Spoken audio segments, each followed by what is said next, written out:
In January 2023, a gang war erupted on the streets of County Durham. What began as a targeted attack on a rival's home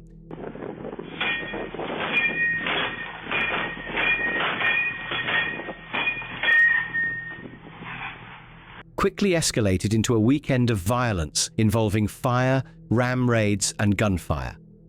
At the center of it all was 32-year-old James Stevenson, the leader of a local drugs gang operating out of Hordern and Peterlee. Over just 2 days, his crew caused chaos, torching cars, smashing into homes and businesses, and firing shots on residential streets. Innocent families were caught in the middle. It wasn't just mindless violence. This was a bitter feud over drugs and territory, and both sides were ready to take it further than anyone expected. But what they didn't realize was how closely the police were watching. What followed was a huge investigation involving hundreds of officers, hours of CCTV, and forensic evidence that left no room for doubt. By the time it was over, 7 men were behind bars, and one of the most dangerous crime groups in the region had been brought down. This is the story of a gang feud that went too far, and the case that finally stopped it. On the night of Saturday, 7th January 2023, the streets of Hartlepool were the stage for the first strike in what police would later describe as a weekend of destruction. Just after 7 p.m., a silver Mitsubishi Shogun rolled quietly down a residential street. Inside, James Stevenson's gang was preparing to send a violent message to one of their rivals, their target.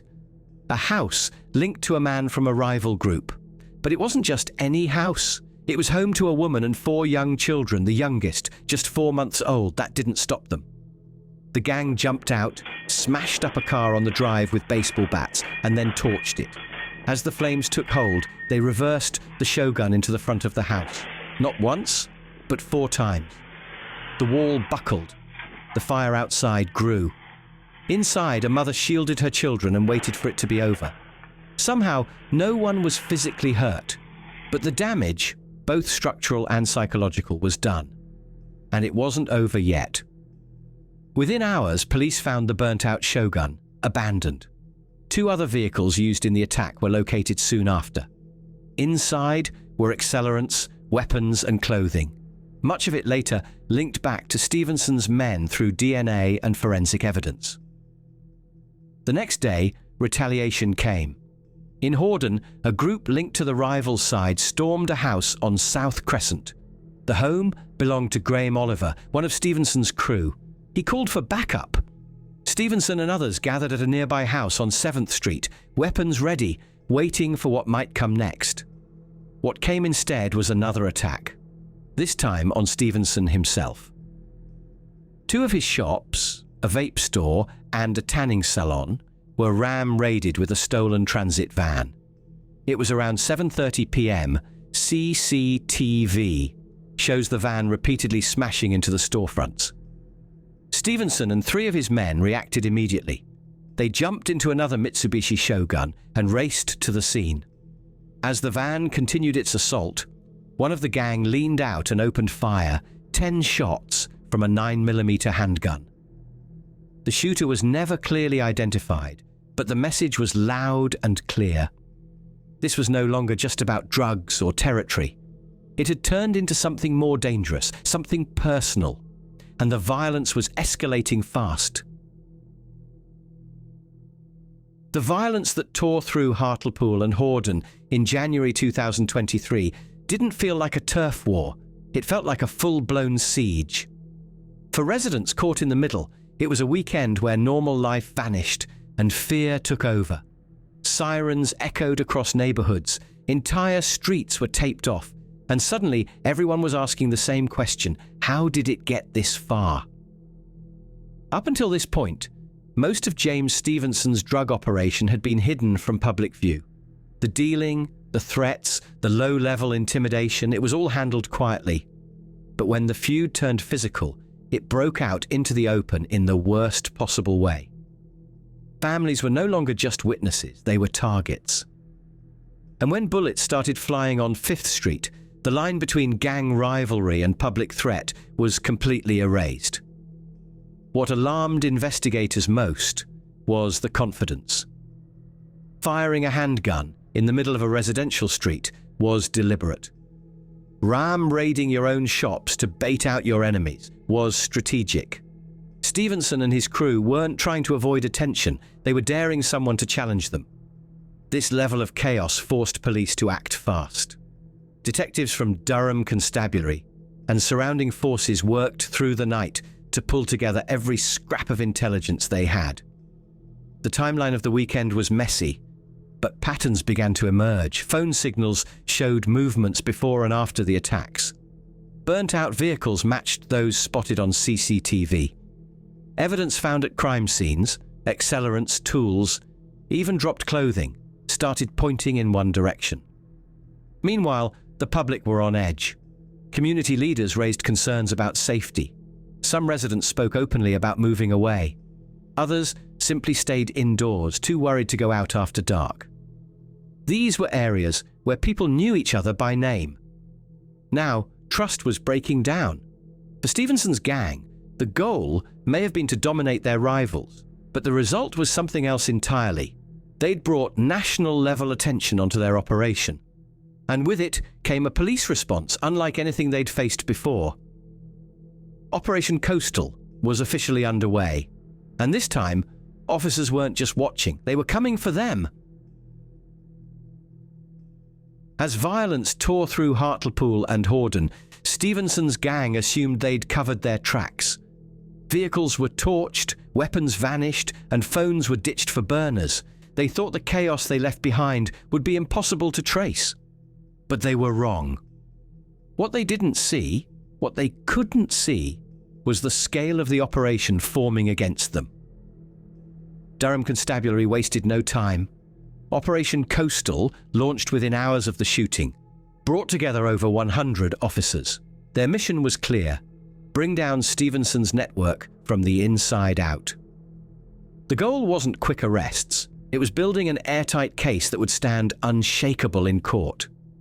Detectives started with the scenes themselves. Over 400 hours of CCTV were reviewed, showing vehicles arriving, fleeing, and circling the targeted addresses. ANPR, automatic number plate recognition. Systems logged vehicle movements across county lines. Phones were traced through cell tower pings, with call records and encrypted messages painting a detailed picture of who was talking, when, and why. Timelines were cross-referenced with shop raids, retaliatory attacks, and the shooting itself. The forensics were just as damning. Burnt-out vehicles still held traces: fingerprints, clothing fibers, accelerant residue. DNA from dropped tools matched several suspects. A bottle left outside the first raided home carried the genetic profile of one of the gang. Even the bullets told a story. A spent casing pulled from the vape shop wall matched another found days later on a flatbed truck at a remote farm owned by Paul Frayne. That connection was crucial. It placed the same gun at both locations, even if the weapon itself was never recovered. One unexpected gift came from a mistake. A pocket-dialed voicemail left on Stevenson's phone captured gang members talking about needing an alibi. The conversation wasn't meant to be heard, but it gave police clear proof that the men had regrouped after the attack, discussing their next steps. Search warrants led to more discoveries. In houses across County Durham, officers found burner phones, masks, gloves, and signal jammers. Large amounts of heroin and cocaine were seized, with street values reaching over £70,000. One grow house had 25 cannabis plants under full hydroponic lighting. Despite silence in interviews, the case was too tight to break. Every clue supported the same conclusion: this was an organized, violent gang, and the evidence left no room for doubt. After a weekend that left streets in flames and gunshots echoing through neighborhoods, police in County Durham had no choice but to act quickly and decisively. What followed was one of the most intense law enforcement operations the region had seen in years. Operation Coastal had been running in the background, collecting fragments, CCTV clips, forensic samples, phone data. Now it was time to use them. At dawn, simultaneous raids were launched across multiple locations in Hordern, Peterlee, and beyond. Over 100 officers were deployed. Doors were taken off hinges. Suspects were pulled from their beds, and no warnings, no room to run. By midday, the core of Stevenson's crew had been arrested. The top names, Stevenson, Griffin, Miller, Ellison, Lee, Oliver and Frayne, were all in custody. During the raids, officers recovered critical evidence. At one property, they found a stash of Class A drugs, cannabis plants, and cash. In another, a bullet casing was found that matched the shooting on 5th Street. At Frayne's Mount Pleasant farm, officers discovered further bullet casings, also traced back to the same firearm used during the shop attack. Though the gun itself was never recovered, the link was undeniable. The forensic trail was clear. A bottle of accelerant dropped outside the rammed home in Hartlepool contained DNA from one of the arrested men. Burnt-out vehicles used in the attacks still held traces of clothing fibers, fingerprints, and tool marks. Phone records revealed communication between gang members before and after each incident. Even accidental voicemails helped tie individuals to planning and execution. When questioned, the suspects initially denied everything. Most gave no comment interviews, but the evidence didn't need confessions. It placed them at the scenes, linked them to the vehicles, and proved intent. Their silence made no difference. The net tightened quickly. By the time charges were filed, the case was already solid. Investigators had created a complete timeline. They'd tracked the movements of suspects, linked their phones to the locations, and backed it all up with video footage. The CCTV of Stevenson speeding to his own shops as they were ram-raided, followed by a volley of gunfire, was especially damaging. There was no escape through technicalities or doubt. The gang had left too much behind.